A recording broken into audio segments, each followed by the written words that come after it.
RSTP News, na sua rádio de São Tomé e Príncipe.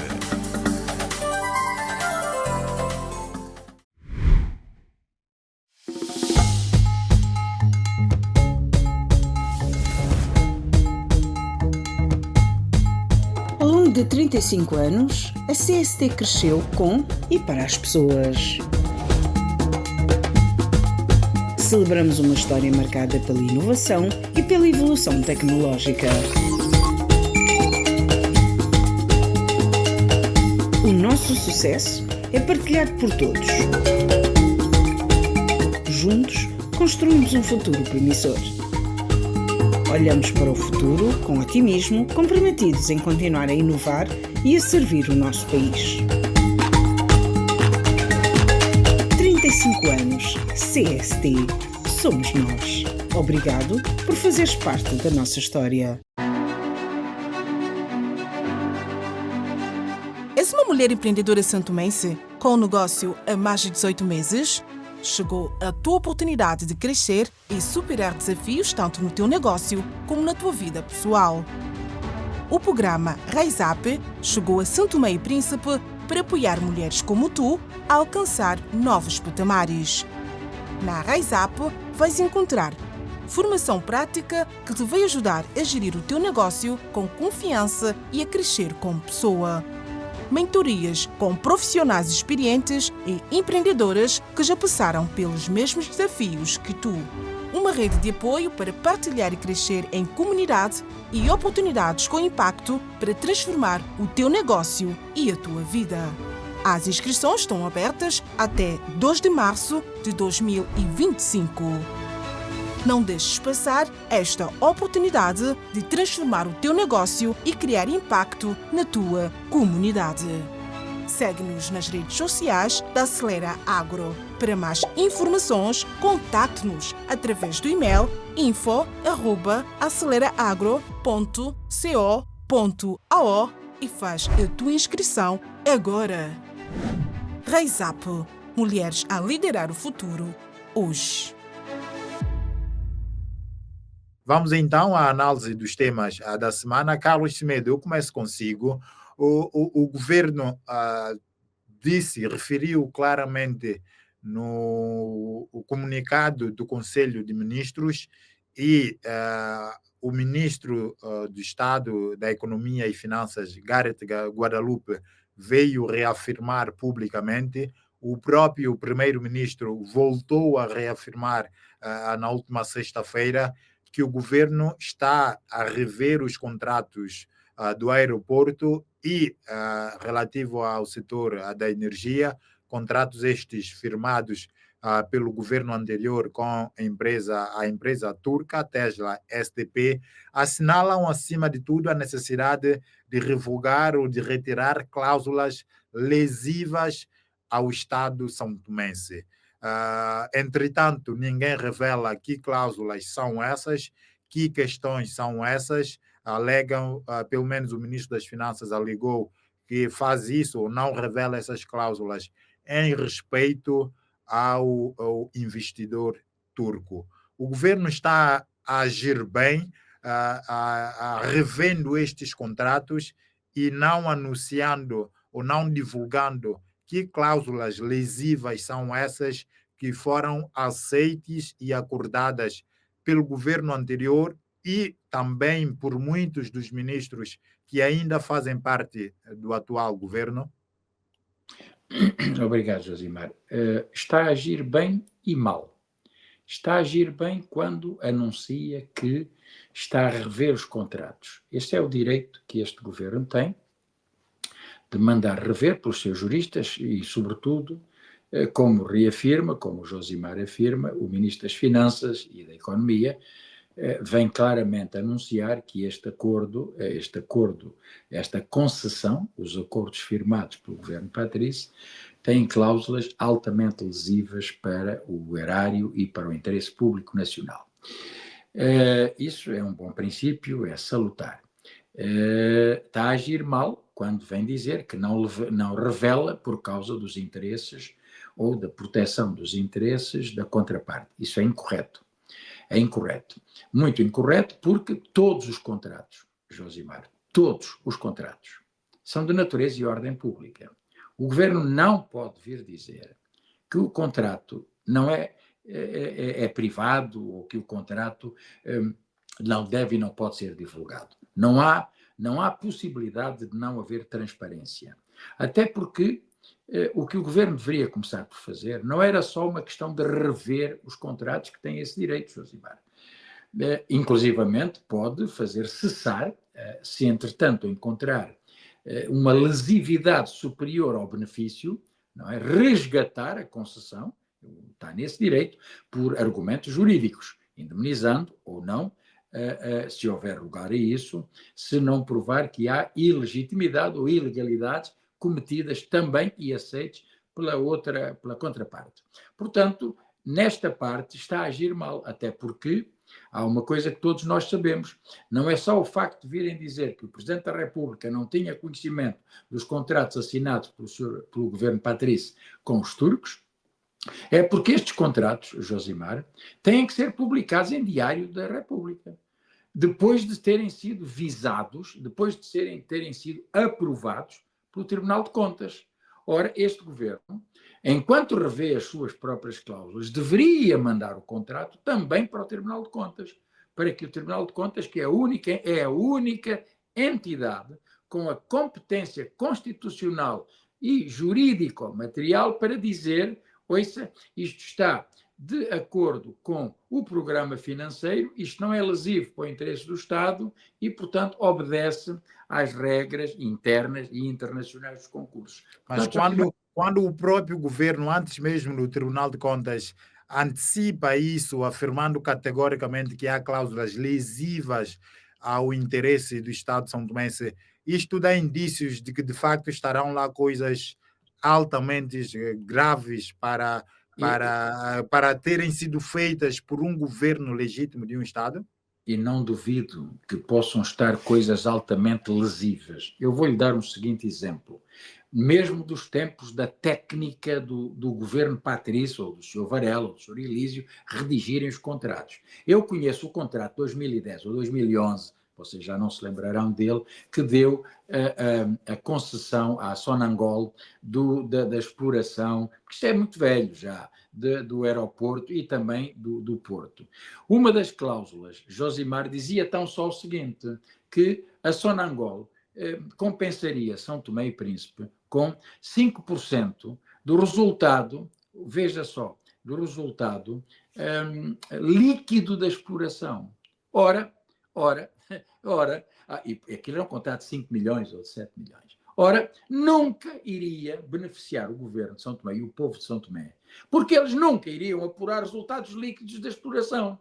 Eles têm sempre déficits atrás de déficits de exploração durante dezenas de anos. Portanto, está a ver, isso é um exemplo de uma das cláusulas que é alta, que era naquela altura. Eu disse isso a Manuel Pinto da Costa e ele tentou ir a Angola suspender essa cláusula, mas depois a coisa ficou em águas de bacalhau, como os contratos todos de Patrício, porque aquilo era um contrato que não estava revelado. Portanto, Josimar, quando um governo vem anunciar que, ao analisar o contrato que ninguém tinha analisado, mesmo que haja ministros a fazer parte desse governo, da redação do anterior contrato, nós sabíamos como é que eles eram manipulados para esse efeito. Josimar, eu creio que o governo, ao anunciar isso, anuncia de forma muito séria, porque o governo sabe que é o que nos acontece com a ilegalidade de Patrício ter afastado a Safebond, estão sujeitos a indemnizar.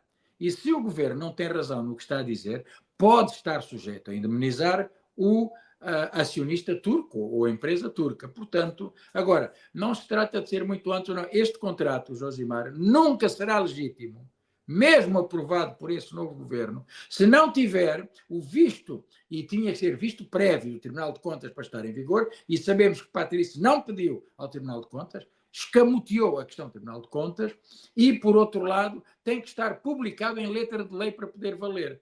Se cumprirem estas duas formalidades, e o povo tem direito a conhecer o contrato. Obrigado, Carlos Schmidt. Deixa-me ouvir também a Monique Duarte. Como é que está a ver para esta decisão do governo para já de rever estes contratos e também esta posição ou opção pela não divulgação das ditas cláusulas lesivas ao interesse do Estado de São Tomense? Josimar, é simples isso. Portanto, é muito negativo porque nós, no Estado de Direito Democrático, temos que estar informado e ser informado. De não divulgar as cláusulas do contrato é negativo. Porque nós, o povo, temos que saber o que está acontecendo no país. Porque é o seguinte, a empresa não pode vir só tomar, quer dizer, diretamente com o Patrício Tovoada, digamos, e assinar o contrato por detrás do Tribunal Constitucional, que é um órgão, das Nações. Portanto, neste caso, o Tribunal de Contas. E a Tribunal de Contas. Portanto, quando o primeiro-ministro faz as coisas da maneira que ele quer, isso está fora da lei. E outro ponto, por que aquele ministro do Estado das Finanças não quer divulgar as cláusulas do contrato? Porque quando elaboraram o contrato, ele também, na altura, era ministro de Negócios Estrangeiros. Sendo ele ministro de Negócios Estrangeiros, ele sabe que lá no contrato tem as coisas que levam São Tomé e Príncipe à lesão, a déficit. Certo? E, portanto, quando ele diz que ele não pode, digamos, divulgar as cláusulas do contrato, é muito negativo. Porque nós estamos no Estado de Direito Democrático, em que o povo tem poder. E o povo tem poder de estar informado e ser informado. Agora, quando o governo também diz que tem que ler e rever o contrato, é positivo. Por que é positivo? Porque o povo tem que saber o que está acontecendo no país. Porque nenhuma empresa vem só investir dentro do nosso país por um contrato assinado de 49 anos. Isso é negativo. 49 anos. E aonde mais que eles já assinaram um contrato é uma instituição do Estado, onde que o Estado recarga mais dinheiro para contribuições de orçamento do Estado. Tanto é NASA e tanto é MAI. Lá recarga, nessas duas instituições, recarga muito dinheiro para o orçamento do Estado. Agora, quando, digamos, eles alocam isso para uma empresa estrangeira, é de fato que a maioria do lucro vai diretamente para a empresa estrangeira. Porque, salvo eu, São Tomé nem tem 30%, São Tomé nem tem 30% nesse contrato assinado. Por que o governo disse que tem que rever esse contrato? Porque ele sabe que dentro de alguns meses, um ano e qualquer coisa, São Tomé e Príncipe já era. Já não vai ter posse de nada. Porque não interessa de 1 por 2, eles terão a maioria funcionária de São Tomé e Príncipe dentro da EMAI e dentro da INASA. Porque esse patrimônio, que é a EMAI e tanto a INASA, já pertence à empresa turca. Não sei como foi elaborado as cláusulas do contrato. Pois, não é bem assim, porque não conhecemos de todo as cláusulas do contrato e certamente não seria possível assinarem algo que colocasse em causa todos os postos de trabalho dos nacionais, não é? De fato é. Josimar, é o seguinte, um contrato para ser assinado tem que ler e reler. E ser analisado antes de ser assinado. Por quê? Para ter igualdade entre ambas pessoas, ambas instituições, ambas empresas, para que ninguém vai em déficit. Por quê? Eu digo isso porque o Patrício Tovoada fez a coisa da maneira que a cabeça dele pensou.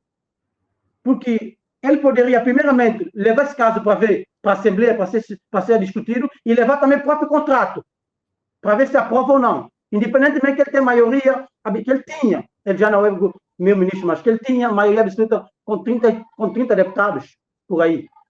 depois também levar isso para o Conselho de Ministros, e por outro lado, Presidente, e por outro lado, Tribunal de Contas, para ver se isso se encaixa na lei. Muito bem. Se não encaixasse... Ficamos então com esta ideia. Vou pedir depois que é para rever ali no espaço onde está a questão do barulho. Está de facto algum ruído no espaço onde está que perturba um pouco a compreensão da mensagem. Mas para já agradeço a análise e a perspectiva que traz.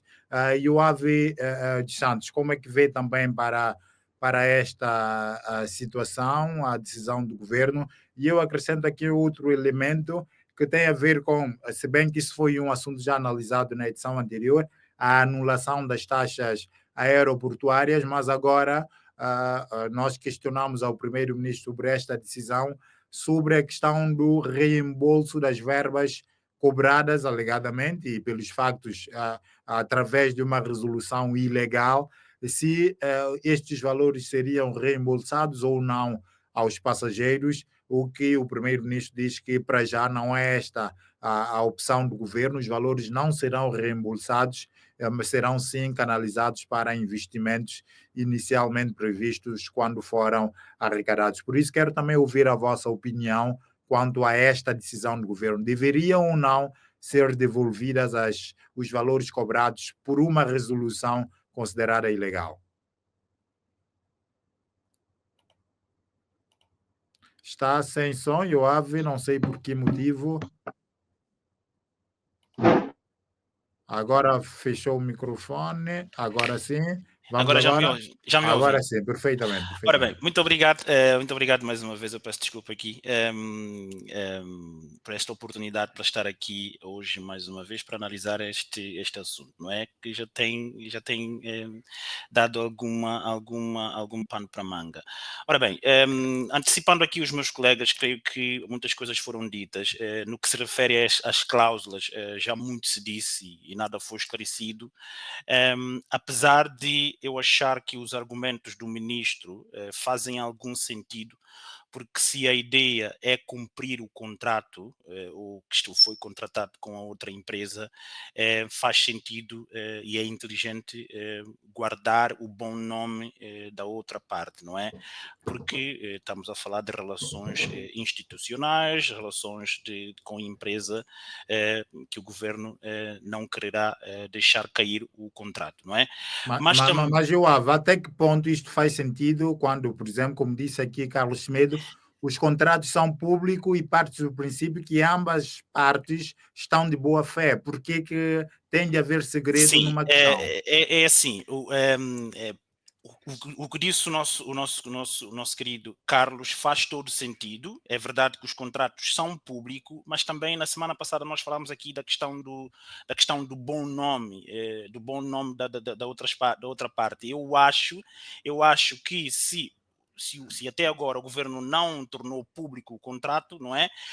Provavelmente devem haver coisas tão graves no contrato que o governo prefere não fazer, não tornar essas cláusulas públicas para não ferir a sensibilidade da outra parte. Eu concordo que sim, que o contrato deveria ser público. Nós aqui neste momento a fazer o nosso papel, que é contribuir para o país, devíamos ter conhecimento das cláusulas contratuais, o contrato devia seguir todos os parâmetros conforme está estatuído nas leis, mas nós sabemos, e esta parte é a parte que interessa, não foi assim feito, não é? Agora, eu considero que o governo deve, sim, rever os dois contratos que envolvem tanto a EMAI como a ENASA. O governo deve rever também as situações em que, ou as cláusulas que o governo considera que sejam prejudiciais e lesivas para o país. Corrigi-las em conjunto, volto a dizer, com a empresa, porque se não há má fé, não houve má fé das duas partes, então é importante que o governo... Porque repara, eu faço esse tipo de análise porque nós não podemos estar sempre a dar um passo em frente e 3 para trás. Okay? É só nessa perspectiva que eu faço essa análise, porque se deixarmos cair esse contrato, não quer dizer que as coisas vão ser melhor daí para frente. Nós já temos um contrato, já temos uma empresa e depois também é preciso pensar o seguinte: nem todos os dias aparecem empresas que queiram investir em Santo Tomé e Príncipe por várias razões.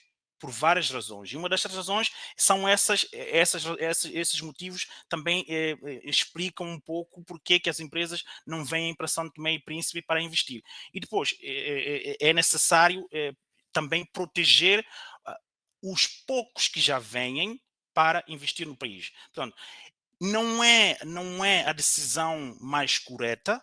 A decisão mais correta não é o facto do governo não tornar público a cláusula. Para nós, o mais importante é que o governo reveja essas cláusulas e que façam com que elas estejam em conformidade com aquilo que diz a lei. E daí para frente, o governo siga realmente o que diz a lei, e que é submeter o contrato às instituições próprias para a sua aprovação, para a sua análise, para a análise dos aspectos legais ou não, não é? Nós estamos aqui, o primeiro-ministro, o presidente da República falou de questões ilegais, o governo agora fala de questões lesivas, mas nós sabemos, quem é de direito, sabemos que nem todas as leis ilegais são lesivas, e nem todas as cláusulas lesivas também são ilegais. Pode haver causas que são ilegais, mas não são lesivas, não é? Portanto, depende muito da situação. Portanto, eu acho bem e acredito que o governo deve sim continuar e em consonância com a outra parte, conversar para que se possa corrigir. Relativamente, eu acho que as partes devem ter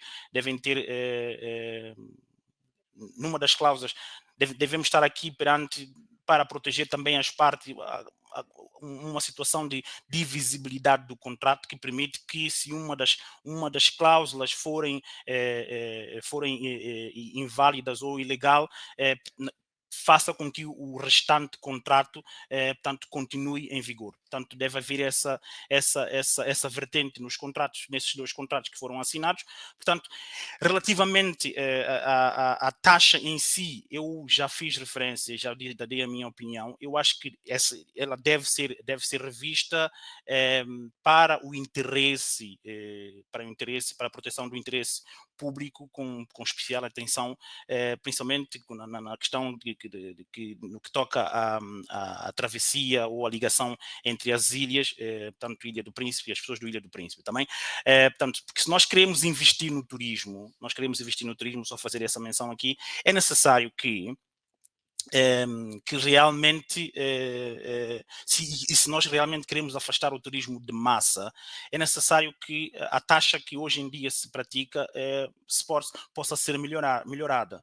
Mas o mais importante de tudo, é necessário que nós saibamos para que servirá estas taxas, não é? Porque, nós defendemos, ou há tempos os anteriores dirigentes defendem que nós não queremos um turismo de massa. E hoje em dia o turista é consciente dos desafios ecológicos e ambientais e do esforço que é necessário fazer para manter e recuperar a biodiversidade. O turista sabe disto. Portanto, se nós, enquanto país, e que queremos realmente afastarmos do turismo de massa, portanto, esse aumento de taxas, não estou a falar de um aumento de 200%, essa é a minha perspectiva, não estou a falar desse tipo de aumento, estou a falar de um aumento que seja realmente, que faça sentido, mas que se diga e que se faça realmente, se mostre projetos para qual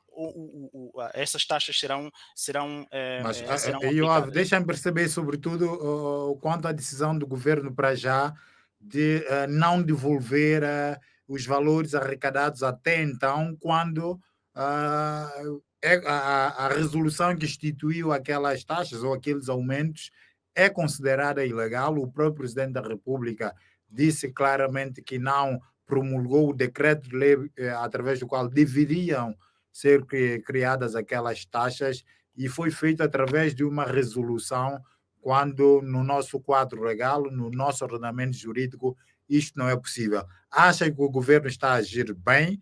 Os valores devem ser devolvidos ou não? Os valores deviam ser devolvidos. Claramente que, se nós estamos a falar, se o governo vem ao público dizer que existe uma ilegalidade, que essas taxas, essas cláusulas são nulas, está automaticamente a dizer que esses valores foram de forma ilegal também cobrados. Então o governo devia sim devolver essas taxas às pessoas que pagaram. Aqui eu acho a maior dificuldade agora seria a logística. O governo santomense, ou o Estado santomense, que eu considero sempre que é uma organização desorganizada dentro da sua organização, portanto, não tem capacidade ou não tem condições para reunir agora todos os parâmetros que se exige para devolver esses valores às pessoas. Portanto, não é assim tão difícil de fazer isto, portanto, era uma questão de contactar de novo as agências de viagens, mesmo as operadoras de aviação que operam no país, a STP e a TAP, e outras duas, a TAG e também a Fly. Portanto, sim, o governo devia devolver o dinheiro, já que considera que essas cláusulas são ilegais, devia devolver o valor. Mas eu não sei explicar por que razão o governo não o faz, e nem o primeiro-ministro foi tão claro naquilo. Porque que Obrigado, Yoav. Ficamos aqui com estas suas ideias. Liberato Muniz, como é que vê para esta decisão do governo, posicionamento do primeiro-ministro e do ministro das Finanças quanto às cláusulas lesivas, e como é que vê para esta decisão de não devolução dos valores cobrados através da resolução? Eu já havia dito aqui neste programa que este governo tem um grande desafio pela frente. E esse desafio que ele tem pela frente é imperativo, no meu entender, que ele seja estrategicamente inteligente na forma como comunica e socialmente inclusivo, de forma que possa permitir ter as pessoas do lado da razão daquilo que eles queiram fazer. Porque senão é um governo com muita complicação. Complicação por quê? Porque, primeiramente, no meu entender, os 4 ministros que saem do governo do Patrício Trovoada para este governo têm uma responsabilidade acrescida em relação a esses contratos. Nós podemos dizer também que o Patrício Trovoada fazia tudo e não dizia ninguém.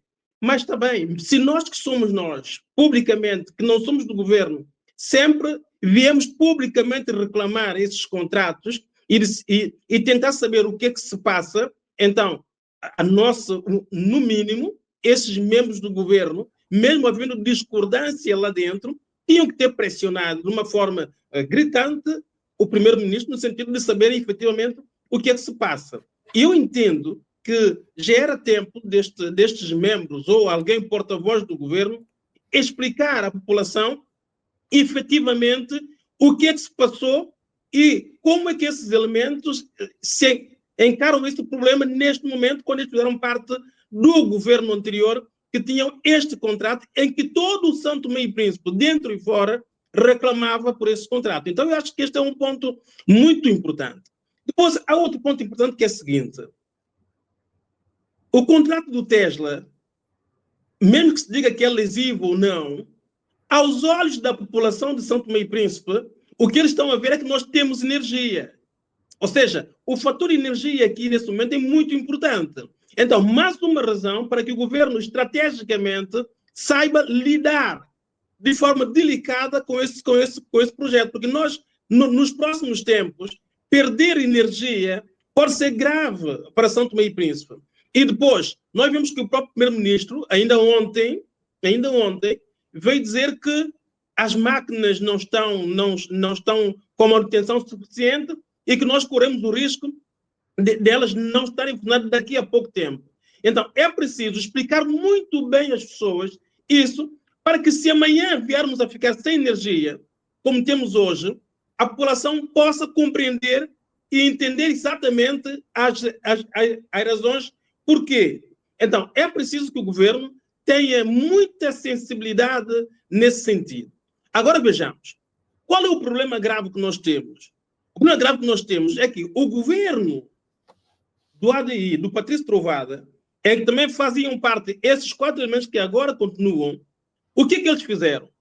Primeiramente, desviaram os contratos do Tribunal de Contas, fizeram uma reforma da lei do Tribunal de Contas para que não houvesse visto prévio. Eu pergunto, por quê?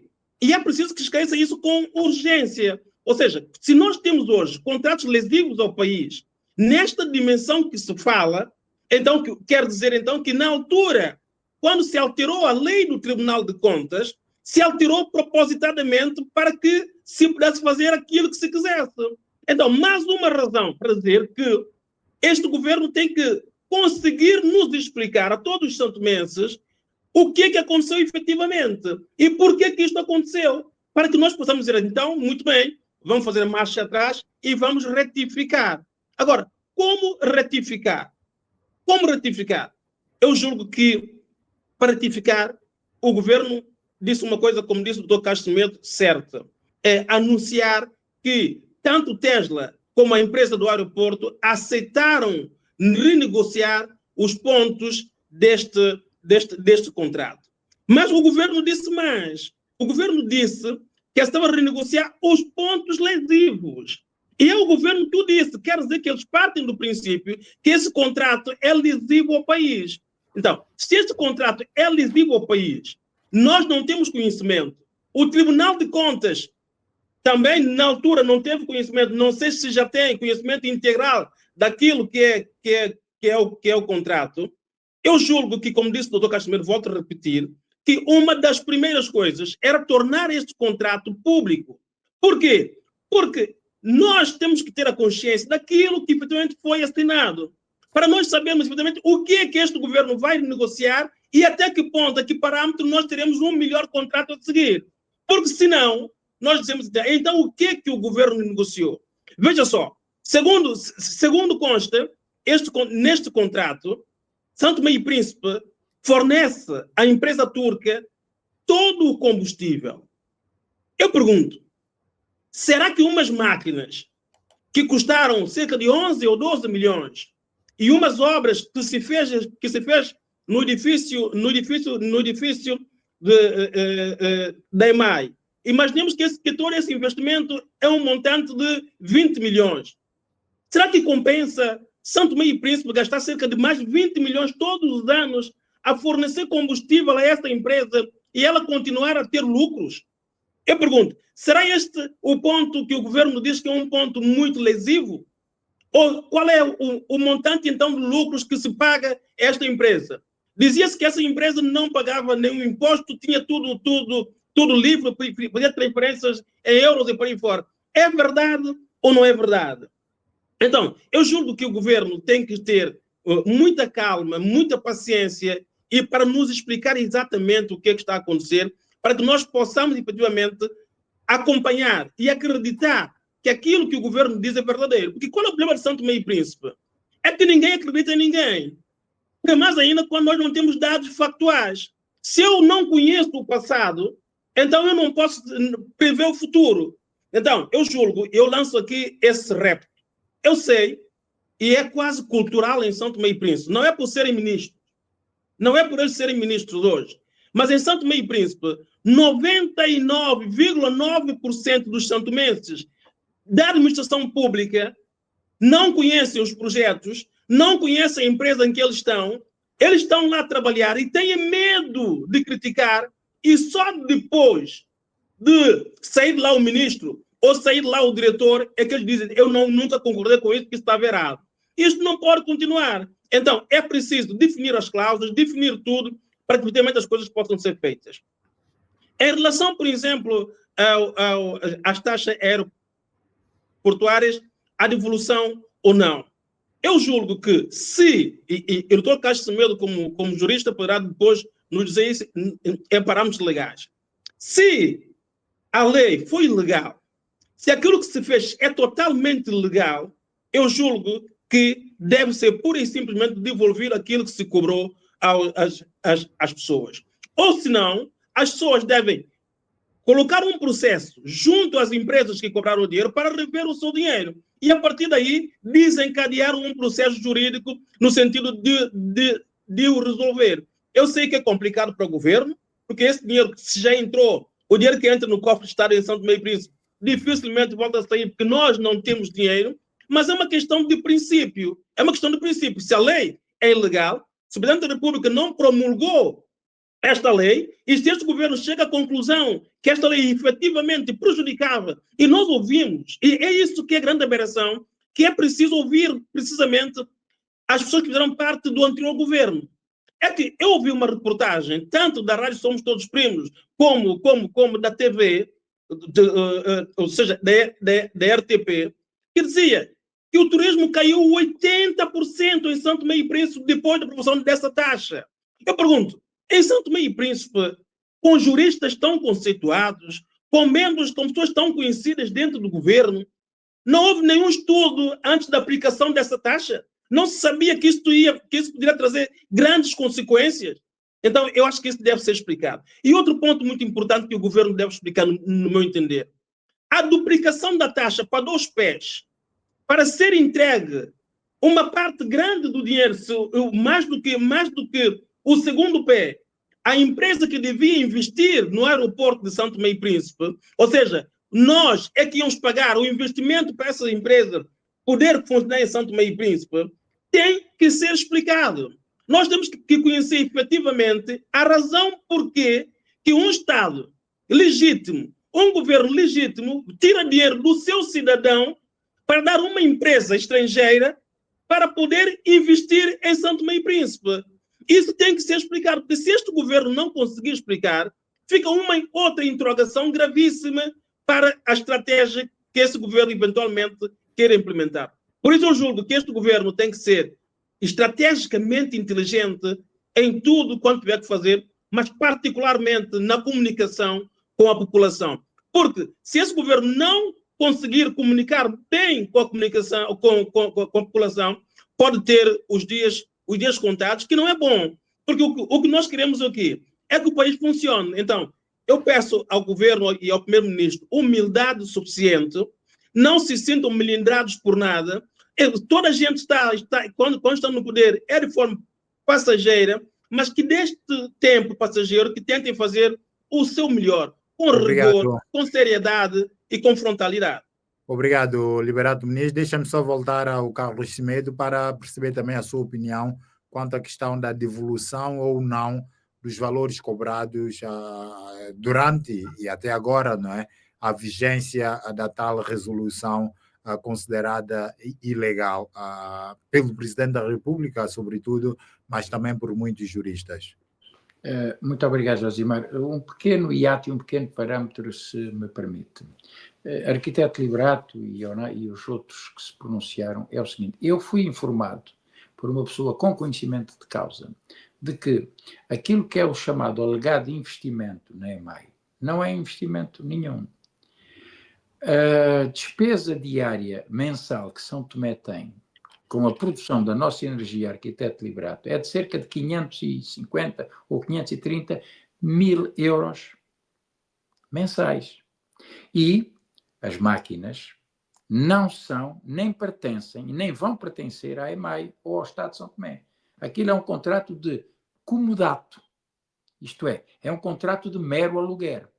O que quer dizer que, se há material que está neste momento em São Tomé, este material nunca vai pertencer à EMAI, mas é sim material pertencente à tal empresa ou alugado a terceiros, mas que fica caríssimo a São Tomé. Neste momento, o Arquiteto Liberato, segundo não mandaram um estudo todo, eu estou à espera dele para fazer uma intervenção, o custo de produção de energia em São Tomé é louco, é é extraordinariamente lesivo dos interesses do Estado São Tomense, embora o resultado que Patrícia procurou e que quis, e o Liberato refere aqui, é: temos luz. Se temos luz, nem sequer está a saber que os nossos netos, Liberato Muniz, e os nossos bisnetos, se isto continuar por mais 1 ou 2 anos, não vão sequer ter dinheiro para sobreviver. Bom, dito este ponto, Josimar, as cláusulas altamente lesivas do interesse do Estado não pode, como o nosso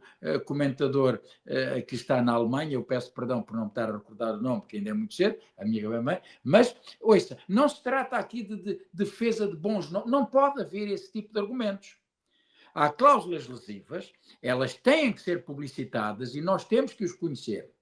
Nós, cidadãos, mas elas têm que ir ao Tribunal de Contas, porque se trata de interesse e ordem pública. Bom, para terminar, quem é responsável pela assinatura destes contratos, que causa este interesse lesivo, pode vir também a ser responsável, não só pela lesividade económica do território que causa ao Estado, como também na responsabilidade dos titulares dos cargos políticos, há enquadramento legal tipificado criminalmente para isso. Bom, indo à questão de Josimar, é o seguinte: a taxa ilegalmente instituída, essa taxa aeroportuária, e agora anulada, toda essa taxa tem que ser restituída. E isso é muito simples de se fazer, porque todas as pessoas que as pagaram estão registadas. Toda a quantia cobrada está registada. Não interessa agora vir dizer: estamos há 15 dias ou há 20 dias, o governo não tem ou não tem dinheiro. Há 2 mecanismos para o poder fazer. Ou há uma restituição autónoma e voluntária, o governo diz assim: meus caros amigos, aliás, eu fui prejudicado porque perdi o voo, fizeram-me perder o voo de Espanha de Barcelona para o Porto, limitei-me a introduzir aquilo no sistema próprio, a dizer: olha, aconteceu isso, a culpa não é minha, e indemnizaram-me imediatamente. Não é? Restituíram. Agora, a companhia ou a estrutura governamental, não sei como é Liberato, quem é que encaixou o dinheiro. Não é? Mas o que é certo é que, independentemente de quem tem encaixado o dinheiro, o Josimar, a questão que me coloca é: as pessoas têm o direito à restituição de uma taxa que já era ilegal, não é por ela ter sido agora declarada ilegal, é porque ela era ilegal quando foi instituída. Ela nunca deveria ter sido cobrada porque ela não foi por meio legal. Entendem qual é o problema jurídico? Por isso, as pessoas têm 2 mecanismos. Todas as pessoas que pagaram, e porque tinham necessidade de pagar, dirigem um e-mail ou uma carta registada à instituição ENAPOR ou à companhia de aviação, se foi essa que lhe cobrou, a dizer assim: isto agora está declarado ilegal, isto já era nulo de início, eu tenho que formular a sua pretensão, porque eles não são automaticamente obrigados a restituir, a não ser que se peça. Está a perceber, Josimar? O problema é esse. Ou então as pessoas vão ao tribunal dizer: eu quero, mas não precisam de ir para já. O tribunal, Carlos Ribeiro, o tribunal refere, e claro, eu não posso deixar de chamar aqui ou recordar ou pedir a sua opinião, tribunal que não se pronuncia. Houve uma providência cautelar do movimento Basta, houve um pedido do governo, segundo o primeiro-ministro, o governo anterior, ao Tribunal Constitucional, e não se conhece pronunciamento de nenhum dos tribunais quanto a esta polêmica toda. Como é que vê para isto também? Há aqui 2 questões. Esta questão, Josimar, não é uma questão de apreciação do Tribunal Constitucional. O Tribunal Constitucional não tem rigorosamente nada a ver com esta questão. Isso é uma questão de violação de lei administrativa, é uma questão ilegal, ou de lei financeira. Portanto, mas, de qualquer forma, houveram ações para estes tribunais, tinha que haver alguma decisão, ou de indeferimento, alguma coisa. Sim, certo? Eu ia dizer, o Tribunal Constitucional, porque aqui não se trata de inconstitucionalidade, trata-se da fixação de uma taxa, e as taxas, inclusivamente, não têm que ser aprovadas pela Assembleia Nacional, portanto, não há violação da norma constitucional. Há uma questão de ilegalidade. Ilegalidade quanto ao mecanismo legal para a qual ela foi instituída e, portanto, o que quer dizer que, havendo ilegalidade nesse mecanismo, portanto, há ilegalidade do montante da taxa cobrada e da própria taxa. O que quer dizer, Josimar, que isto são ações de apreciação do Tribunal Administrativo. O Tribunal Administrativo. Ora, se o Tribunal Administrativo não se pronunciou, há outra coisa que temos que rever, corram-se com este juízo porque eles não estão ali a fazer nada. Porque a missão do juiz não tem que estar a pensar que é Patrícia que lá está, porque depois é o chefe que manda, mas o juiz, a partir do momento em que veste a sua beca, não tem partido nenhum, não tem político nenhum, tem que verificar se é ou não há violação de lei. Portanto, e agora, nesta fase, Dr. Carlos Semedo, que o governo agora já decidiu anular a resolução, aquelas ações interpostas ficam sem efeito ou ainda assim o tribunal deve se pronunciar? Não, o tribunal ainda assim não se deve deixar de pronunciar, porque o facto deste governo ter declarado, Josimar, administrativamente, a decisão do tribunal em relação à legalidade ou ilegalidade pode ser muito importante. Pode ser tão importante para permitir que as pessoas, a partir daí, se tiverem que recorrer à via judicial, tenham maior segurança jurídica. Mas eu alerto aos cidadãos de São Tomé e aos estrangeiros que me estejam eventualmente a ouvir, que não têm que ir aos tribunais gastar dinheiro para pedir a devolução da taxa. Basta que dirijam, efetivamente, um e-mail, uma carta registada, a manifestar a sua pretensão. E o governo tem que encontrar mecanismos, junto das empresas concessionárias ou junto das empresas aerotransportadoras, para, efetivamente, encontrar um mecanismo de resolução desse dinheiro. Esse é o meu conselho para as pessoas. Não deixem de formular os pedidos. Obrigado, Carlos Semedo. Ficamos aqui com a sua análise. A Liberato Muniz, que seja breve, temos de fechar este tema. Há um ponto muito importante em relação à EMAI. O Dr. Carlos Semedo disse que, segundo os dados que tem, não são oficiais, mas é aquilo que ele tem, que São Tomé e Príncipe paga à empresa Tesla cerca de 530 mil euros mensal. Se paga 530 mil euros mensal, e se essa empresa investiu por volta de 18 a 20 milhões, eu quero dizer que em 3 anos, essa empresa recebe a totalidade do seu investimento, porque todo o custo com combustível é do Estado santomense, que ronda a volta de 16 a 20 milhões ano. Isso quer dizer o seguinte, que pelos dados que eu tenho, e em 2010, 2012, eu próprio levei uma equipa que quis investir em São Tomé e Príncipe, e com o preço da produção de energia em São Tomé e Príncipe, levava-se quase 20 a 30 anos para se começar a ter lucros, e se o próprio governo do ADI, em 2010, 2012, tinha uma central em Boboforo, em que foi um contrato do MLSTP, se não me engano, e o Estado fornecia combustível a essa empresa e já achava que aquilo era ilegal, que não podia continuar, eu digo, se esse contrato existe efetivamente nesses termos, é totalmente lesivo ao país, porque não há nenhum investidor no mundo que consiga investir 11 milhões ou 20 milhões para em 3 anos começar a ter lucros bombásticos. O que quer dizer que depois de 3 anos estariam a receber descansadamente 530 mil euros mensal sem fazer rigorosamente nada a não ser a manutenção das máquinas. Eu julgo que este contrato, se for nesses termos, verdadeiramente tem que ser equacionado e a população tem mesmo que conhecer o que é que se passa. Porque seria um investimento totalmente, como eu quero dizer, escuro e somente de interesse de quem o fez. Porque isto não é possível para nenhum empresário. Ou seja, se eu tivesse que dar esse benefício a qualquer empresário, então toda a gente investia. Eu sentava aí, Dr. Carlos Semedo, mais Josimar e Iove, iam pedir emprestados os tais 20 milhões, investíamos, porque em 3 anos o banco sabia que eu ia pagar aquilo tudo e começava a ter lucros. Eu acho que isto não pode ser verdade no meu entender, por isso eu coloco uma interrogação e espero que o governo verdadeiramente esclareça isso. Porque se isso for verdade, é muito preocupante. Comunicado.